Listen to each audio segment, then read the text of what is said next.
Hello, everyone. Thank you for coming, especially after lunch. Today, we're going to discuss maritime careers in youth, and we're going to focus on 3 topics. One topic is what are the key expectations from the youth to find their employers. The second topic is what strategies are employers deploying to be able to retain the youth. And the third topic is how can we enhance attractiveness of the maritime industry to be able to attract youth to work for us. And today with us, we have 4 panelists who we have the pleasure to participate in this panel. And I would like to introduce them first. We have Potsou, who is the HR manager of P&O Maritime, and also a member of Vista organization. We have Andreas, who is a manager broker of Northern Lloyd, and also a president of Young Ship Association in Cyprus. Then we have Vassilis Malikides, group finance director of OSM Maritime Group, who is also the vice president of Young Ship Cyprus. And we have Stella Kazamias, who is the group HR manager of Interorient, and also a member of the Human Element Committee at Intertanko. As you can see, we have quite a broad experience and knowledge here with people who are working with youth on their everyday life. And it will be very interesting to hear from them what are the youth aspirations nowadays.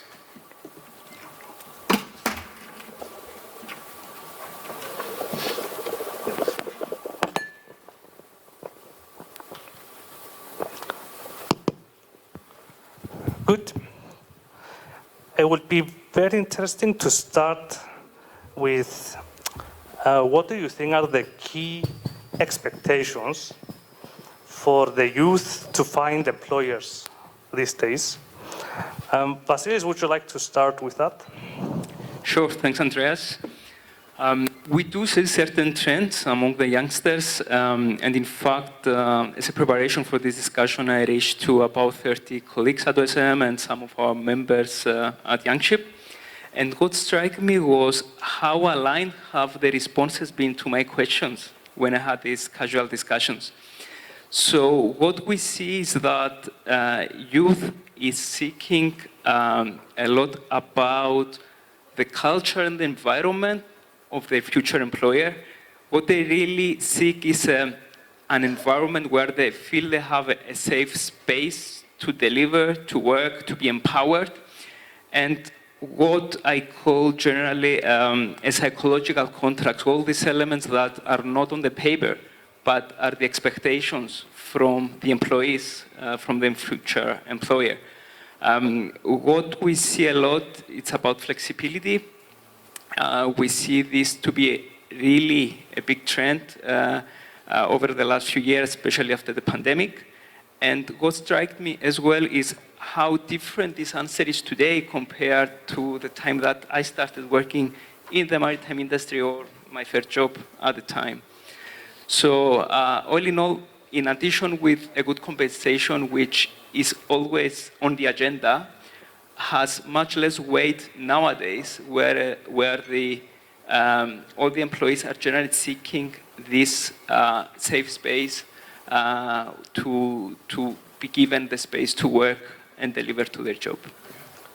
Can you elaborate a bit about flexibility? Sure. What we see, I'd like to share a few examples. Working from home has been an obvious example that has been practiced in a number of companies. And what we see is that whilst this has been forced during pandemic, and it was in a testing phase, we see that there is no way back. It's a competitive advantage for the companies that are using it, and when talking with colleagues and friends, they very much appreciate it, and they cannot envision that their employer will ask him to go 5 days a week forever at office.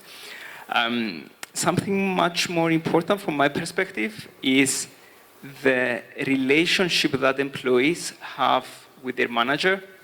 What I see generally working quite well is that they appreciate a flat organizational structure to be able to have open discussions with their managers, open discussion with the management, and generally feel comfortable and have this flexibility to have the discussions on their needs, on their challenges, and be able to have fruitful discussion and resolve those issues. Interesting is main discussion with young ship members is that they are willing to take a pay cut and move to a company that is able to accommodate a hybrid or a remote way of working, and they're willing to lose money just to be able to have this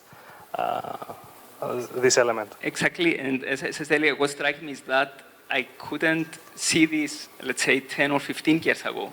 And what is very important for us is to be able to feel the pulse and how the dynamics are changing over the years. Stella, I think you had something similar to share with us. Well, basically, it's important to understand. Sorry, thank you. Basically, it's important to understand the characteristics of this generation. So we're talking about Generation Z, Gen Zs, as they call them. So this generation was born between the 1997 to 2012. So this is the generation entering the workforce now, from 2020 to 25. And we're also looking at millennials. But this generation is very different than what we've known so far. They have different characteristics, different values, different aspirations, different needs. And for us, considering that this is going to be the future of our organizations, we really need to spend the time to understand them. Similarly to Vassilis, I've taken the time to speak to them prior coming to this event, so I wanted to get real-time data and feedback from them as to what they expect, what they prefer, what they want nowadays. Before I go into sharing any of that, I wanted to just highlight the characteristics of Generation Z. So we're talking about highly intelligent, very well-educated individuals, that they're multi-skilled, multi-talented, with knowledge in a lot of areas. They're the digital natives, as they call them. So this is the generation that is born in the internet era. So they don't know anything else. They're the TikTok, AI, YouTube. This is the generation. And, you know, they've also experienced some global crisis, so they come to the work environment with a lot of resilience. So this is the profile we're looking at right now. So yes, they have certain preferences. They're pursuing careers in shipping because of the international aspect and the opportunities to travel, the opportunities to be exposed. They want the diversity of this industry, the inclusion, but also talking about diversity, I would link that to a multidimensional element of diversity, not only in terms of the background and the demographics of the industry, but also the exposure opportunities they will have within the industry. They're all about having a voice, so they come to the work places ready to be heard, and they demand to be heard. And they're also expecting to hear what the career progress will look like. So they really know what they're after. But at the same time, they're going to need a lot of mentoring. But we can touch that a little bit later on. I've covered quite a few. I can elaborate on the strategies a little bit later, so I can pass on to my co-panelists. Yeah, I think one thing that we we didn't mention so far is work-life balance. And I think Andreas had some things to say about that. Thank you, Andreas. Basically, actually, you're absolutely right, because it's one of the, it's important nowadays for young employees to often seek a work-life balance that allows them to pursue the personal interests outside of work as well. Obviously, employers now, due to COVID as well, and how the work etiquette kind of changed, offer flexible, work schedules, remote work options, and obviously generous vacation time to help the employees maintain a well-being. Another, point I want to comment on is obviously, the inclusive and diversion, which Stella had actually mentioned as well. nowadays, young people are more socially conscious. They believe in equality and diversity. And at the same time, they're looking for companies that have inclusive policies, promote diversity, and provide equal opportunities to all employees. Another thing that was also mentioned, of course, is, and it was mentioned in the panels earlier, was sustainability and environmental aspects of things. Obviously, now many young people are concerned about the environment and want to work for companies that prioritize sustainability and are environmentally responsible. At the same time, they're looking at companies that are committed to reducing their carbon footprint, preserving marine life, and also promoting sustainability. Yeah, I like especially the work-life balance. I feel that we can use a better term, that we can call it work-life integration, because work-life balance is like every time something needs to give and take, while work-life integration is you can adjust where it's needed accordingly. Sometimes you need to have more personal time, sometimes work needs to work more there, so I think it's a healthy way to describe it in a different way, but thank you, Andreas. If I might just one more comment about the work-life balance as well. Obviously, with if we take an example of Youngship as well, we have our life after work events, which offer this opportunity to the young generation to kind of come together, talk about their concerns, be heard actually to their peers. So that actually we support that a lot, and I think that's one of the key elements as well from that we offer as Youngship. Thank you. Monica? Well, yes, everything well said.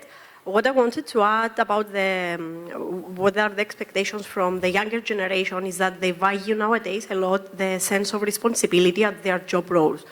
And we have seen that because people want to take a role that will feel responsible, and this will make them responsible in their personal lives as well. And this, as a consequence, has a successful life in general. They also value a lot the sense of belonging. So this is what the other panelists here mentioned, that they want to have open communication, to see transparency through an organization. They value a lot the company culture, and they want to work in a company that will also offer them opportunities for career growth and career development. About now work-life balance, I will just remove the word work. It's just life balance, because nowadays work is part of our life, so we need I think it's a new trend to hear this life balance, just life balance. It's not work-life balance. Nice one. So yeah. Monica, sorry, let's not forget, shipping is a lifestyle, right? Of course. True. Okay, so now we had some kind of bio of what generation we're talking about, that's given to us by Stella. We had some key elements that we know people are looking, like work-life balance, integration, life balance, flexibility. What strategies can we do to actually retain these people once they get into the company? Stella, you want to go first? Sure. I started earlier by saying that they're very ambitious and they want to see career growth and progression and development. So we really need to add to that, they prefer it to be personalized.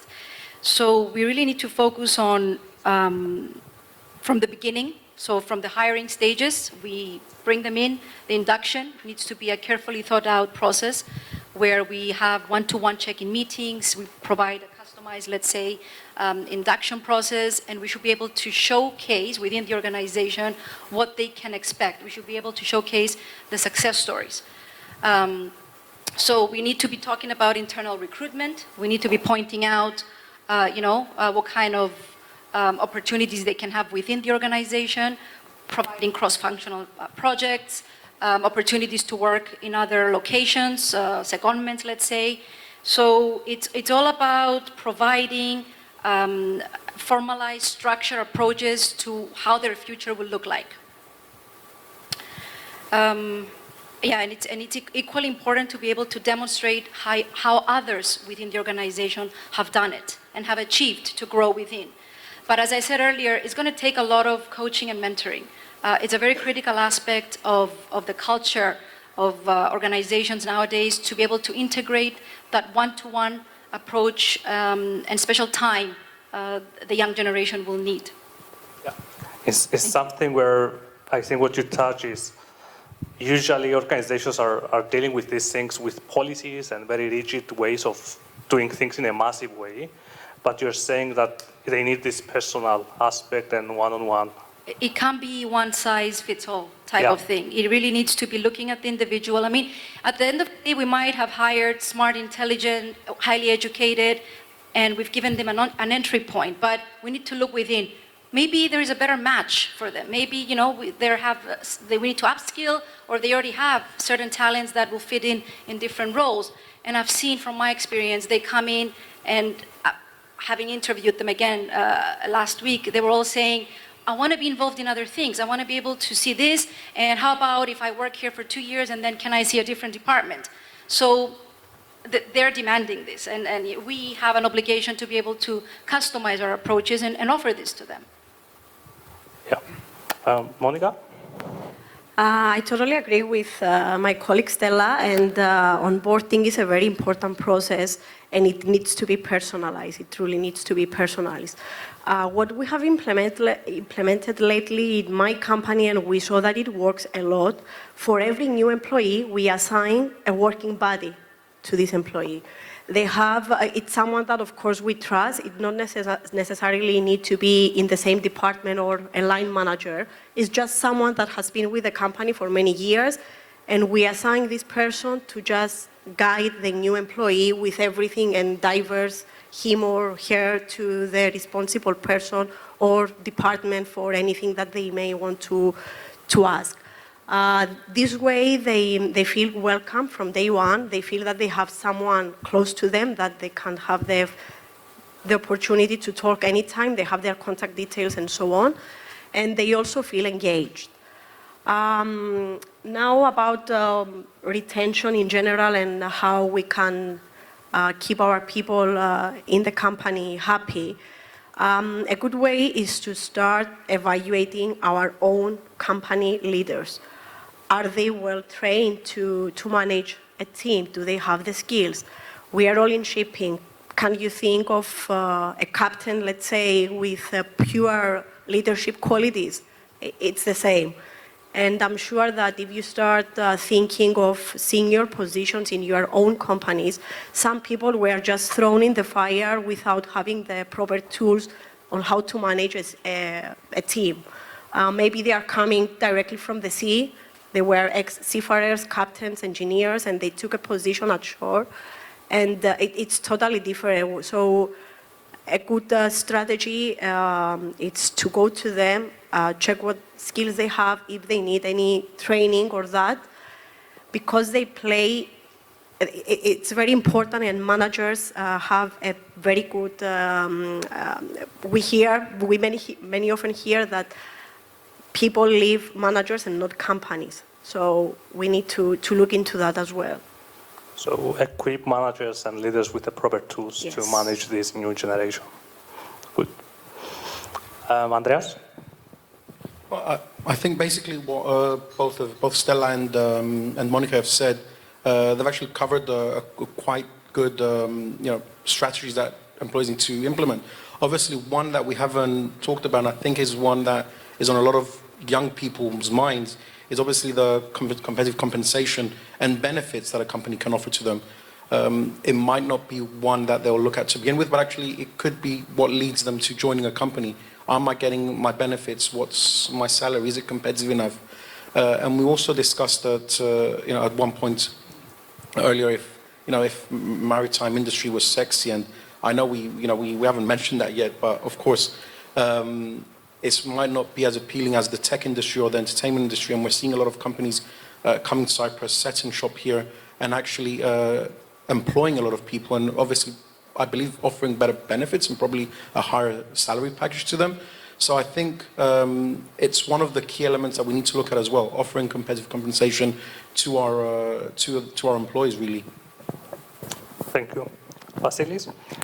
To answer this question, Andreas, I would revisit your previous question. I think we need, as employers and the industry, to go back and really talk with the people, understand now what are the challenges, what are the people looking for.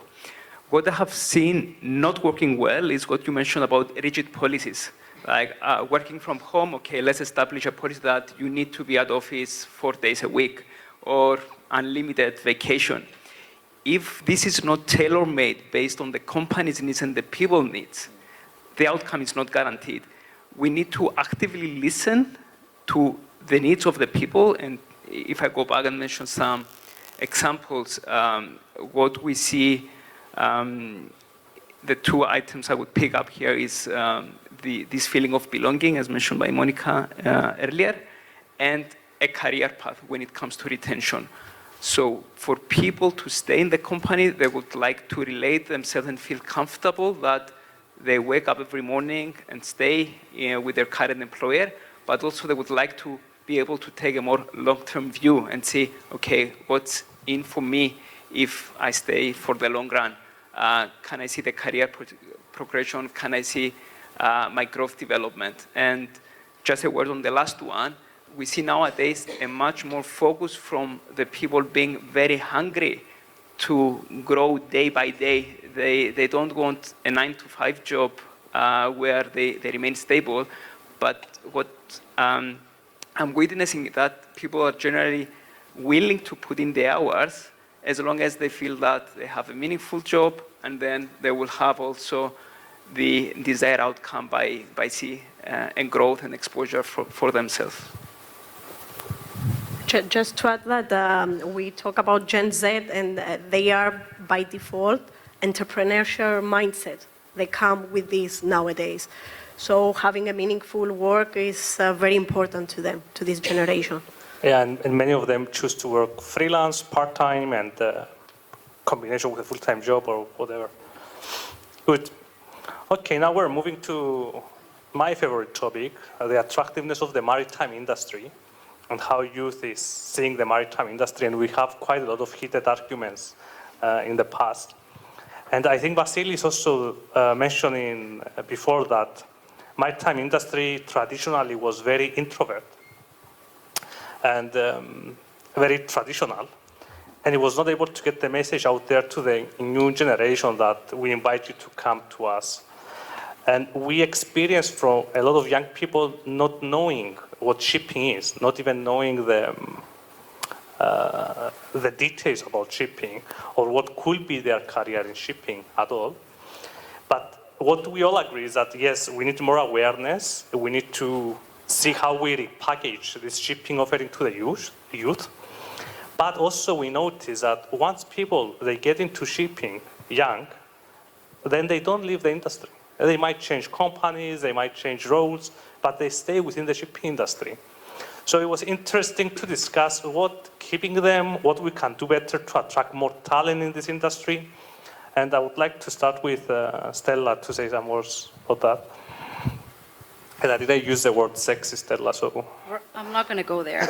So but it might relate to what we really need to be doing, which is branding. Yeah. I mean, undoubtedly, we do a lot of individual work as organizations, but also collectively as an industry. But we don't talk loud enough about it, and we don't even add the sparkle that we need to be adding to it. I mean, extroverts, would love that sparkle and that, highlight. But we need to be doing more of that. And at this point of time, I think there might have been efforts, but then they get lost somewhere, and there's no consistent follow-up on that branding that needs to be done. And I wanted to share a few ideas of how we as organizations can become brand ambassadors of the industry we're in. First of all, we need to start creating awareness, and we need to start creating this awareness early enough. So this would mean targeting high school students, ages 14 to 17.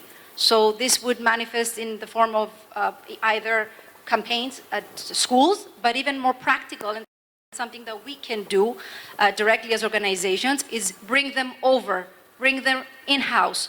For example, at Interorient, we established the Bring Your Child to Work Day. So during this day, it's an annual event. We invite children of the employees' children at this point, ages 14 to 18. So these are the critical years where hopefully we can influence their career choices. So we invite them in, they spend a day at the office, and they get to experience, first of all, the corporate world. We provide presentations on what the activities of a ship management company are, and we also provide guidance and direction how they can pursue the various professions. And we emphasize that we don't only focus on maritime studies only. We're open to hire chemistry backgrounds, geography, biology, sociology, psychology, piano. We want these diversified teams because we've seen over the years that these are the high-performing teams coming from such diversified backgrounds. So I spoke about high school, and then obviously partner with universities. University students come to interviews. Let me reword it. We owe to them to tell them as employers, as in an industry, what do we expect from them. We need to showcase what the industry looks like. We need to tell them what they can expect once they join the organization. So we need to be partnering with universities, holding career fairs, offering internship opportunities, and I'm not talking just about one every now and then. These have to be solid programs for interns throughout the year and looking at big numbers throughout the year.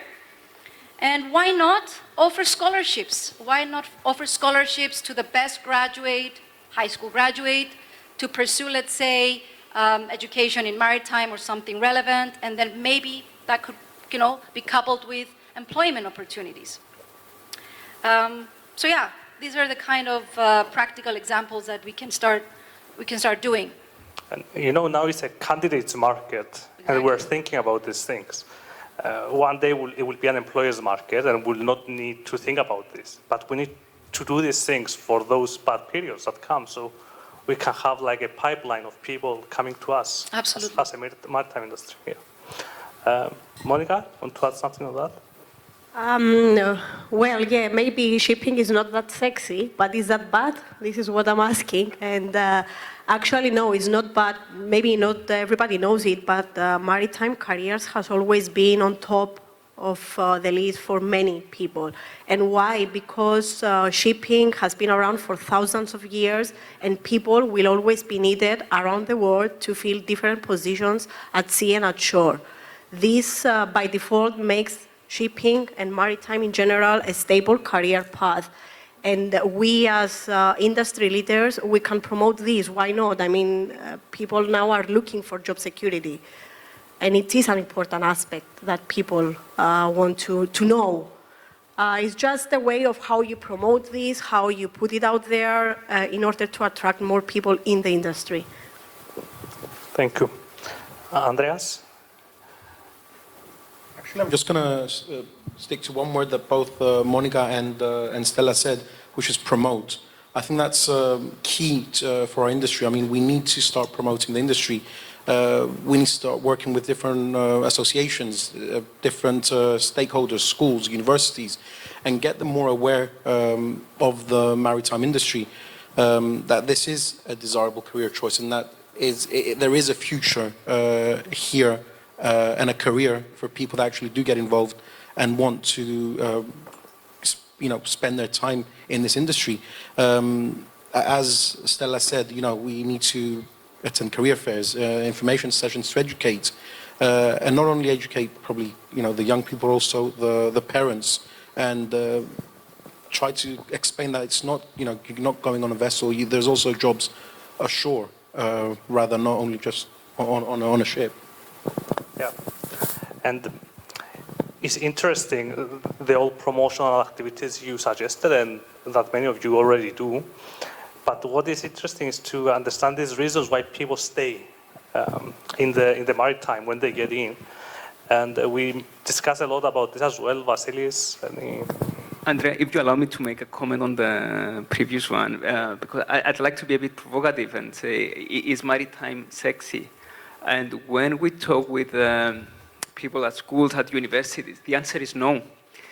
We had a nice initiative with the ministry and Vassilis last year when we visited schools, and it was an eye-opener how difficult it was to attract people and listen to people from the industry who come there to share the knowledge and attract them with all the good intention, but it's so difficult to attract them. So we have a lot of good work to do there. So I really echo what my co-panelists share when it comes to the branding side. Because there we do see that we have a gap between the people who are not familiar with the industry. And now going back to your question, what do we need to do once people get in there? Because what we see, you mentioned earlier, the people who join the maritime industry, it's very rare that you see the people leaving. And especially in Cyprus, I truly believe that one of the reasons that companies visit Cyprus and not only establish a setup, but we see those setups growing, is that they very much appreciate the workforce that they can deploy here. So from industry point of view, there is a need, but we all need to come together and see how do we facilitate and how do we create a pipeline to make sure that when the needs come, the workforce is there. What I've seen working very well, but what we need to do is to have a more structured approach. We need to follow up in good panels like this and good conferences like this to have some concrete action points where we bring organizations, the industry, the companies together. Would be an example would be the internships, where what I have witnessed is that once people join a company for an internship, then it's so highly likely that they get a job offer and they always stay there. And how do we scale this up? How do we attract more people from the universities to come close and be engaged with the industry? Another thing that is not known to the students and people in the young age is that to work in the maritime industry, you don't necessarily need to be a seafarer and have sea experience, something that we have not covered today because we focus mainly on the short side. But most of us, we incidentally joined the maritime industry and we never left. And the question is, how do we bring organizations together? How do we get some good activities together, like internships, make sure that we put more emphasis and focus on from all the way when kids are at school and then in the universities, make sure that we create that pipeline. So people are there, not only because from industry side there is the need, but because I truly believe that the people will have meaningful jobs offered to them and have a bright career in the maritime industry. Let's ask any questions, please, from the floor. Yes, sir.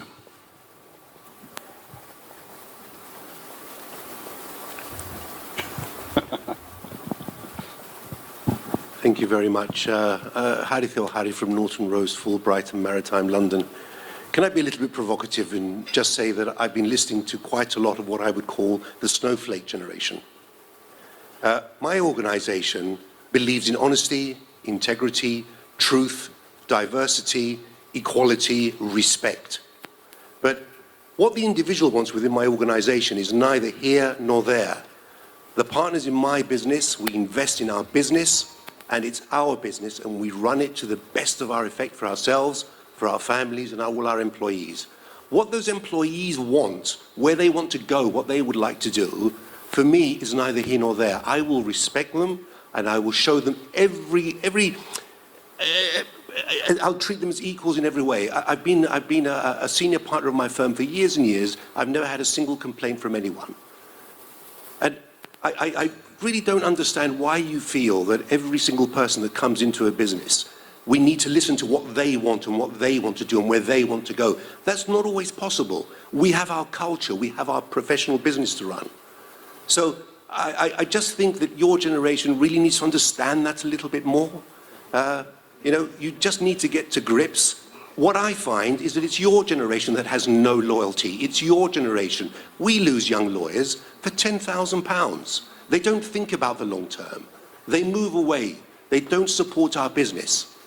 So I just ask you, please, not to be so woke, just to think about the people that are creating the wealth, the people that are taking the risks and running the business, the shareholders that are invested in the business, and not just what that one individual may want from time to time. Thank you. Any comments from the Anyone wants to platform? take it? Yeah, go on. Yes. We don't necessarily disagree on what you mentioned when it comes how we run the business, and it's impossible that we listen to all colleagues and make sure that we satisfy the needs. But when it comes to loyalty and why people live for $10,000, we need to ask ourselves, why would that employee live for this $10,000? Is it because we have not sufficed the needs to see the future in this company? Have we made sure that we have had open and discussions and we have understood the needs of the employees?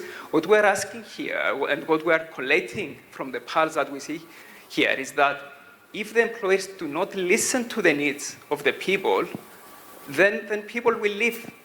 So while it's respected that the founder and the management has will have a strategy and direction and a business plan to deliver, then typically what we see is that the biggest asset of the company is people.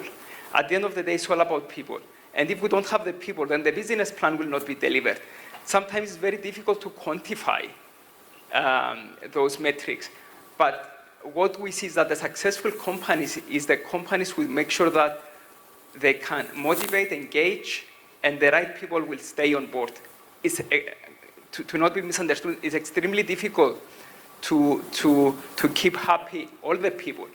But if we ignore what are the needs of the people, and if we don't maintain the people, then who is to implement the business plan? How can we be successful as a company? Okay, thank you. Anyone else? No? Yeah. Maybe I would like to add that it's, every generation has like good and bad traits. And every generation is fighting the other generation in some terms, in some ways, within work and within life. But over time, the new generation comes up and takes over. So instead of trying, to say this is bad traits and good traits, I think it's a way is to find a way to work together, because that's the generation we got, and that's staying, it's not changing. But that's my view, and I understand how difficult it can be from both sides. And the last one, definitely we're not representing woke culture here, at least from my side. Just if I may, we know exactly, and I do agree with you. I mean, here we're just looking at the characteristics of the youth today. But at the end of the day, we're here to run the business. And yes, not everybody is going to make it to the highest ranks, right? Let's be pragmatic. The talented ones, the ones that have the appetite, the drive, and they really want to succeed will stay. And others are just going to have to leave and, jump to another organization or maybe even change industries. But I think we really need to know what the expectations are nowadays, and we really need to be the HR sort of professionals. We need to be able to understand and recognize what the people want at the end of the day. But I don't want to be misunderstood either. We try to understand what they want and what they expect, but yes, it might not be for everybody at the end of the day. Not everybody's going to make it to become a manager or a partner or a CEO. Okay, thank you. Another question, please? Yes, sir. Thank you. Sorry about that. It's a clarification. I think all of you mentioned that the new way of living, like having a flexi timetable, working remotely, being a nomad, is something that the Zoomers really like. Now, I definitely am not a Zoomer, but definitely am a Boomer. And I do believe strongly on working culture, especially in the maritime industry, and I focus on that. I'm not saying the shipping industry. The maritime industry that includes everybody who sits here. In the culture within, when we meet in the office, the 5 minutes coffee break, it's a very good brainstorming. I'm a naval architect, I need that. If you are, of course, supporting in the company, let's say you're doing finance, again you need it. Maybe the HR needs it as well. So my clarification from you, okay, do you believe that remote working continuously on an industry like ours does really promote, how can you create this culture, this community within? Because through Zoom and through Teams, yes, I meet all my colleagues, but I don't get the body language. I may not qualify as a HR, but I definitely qualify as an organizational behaviorist. So it is important from you to get that. I understand what Harry said before, and I understand the way you responded. But my question is simple. How can I replace that personal feeling that I only achieve by working within a closed environment? Thank you. I love the questions today. Yeah. You? Okay. I fully agree with you, Andrea. What you shared resonates very well with me. And there is not one size fits for all. And there is no, even in the same company, we're not talking about the model for all the companies, not even in the same company. There will be, also depending on times. If, for example, in my company now we're going through a big integration period, you will need the teams to sit together to make sure that you create this working culture, as you shared. And even in the extremes where we say that we will allow for remote working, it doesn't mean that you will work always from home. Otherwise, you lose this feeling with the colleagues. Nothing beats, I truly believe it, that nothing beats the physical interaction. So it's about understand, and it will go from my perspective down to each individual manager for each department to see what makes good sense for the team. Does it make sense that for that specific department, it would be ideal to spend 2 weeks together per month, and then the rest to be on the flexible side, and down to the to see what works also for the individual. We live in Cyprus with small distances, so maybe not that relevant with offices like in Manila, where commuting is 2 hours each way. But going back to your question, it needs to be tailored down to the needs, not only the company, down to the specific department, and down to the relevant period. Is it a period where an innovation is needed, where the teams need to come together and put their heads together? It's so much easier if people are locked in one room rather than taking it over Teams with so many distractions. So in a nutshell, I share your view, Andreas. Maybe to mention that research, more and more research comes out about the flexible ways to working, hybrid, remote, and there is more and more a consensus that what people prefer is a hybrid model, that sometimes they're working from home, sometimes from the office. And there are many conflicting research that some say that it's more productive working from home, but more productive working from the office. I think it will end up in the hybrid. Most companies will end up in this model, working in hybrid. But I can see the benefits of not having at all.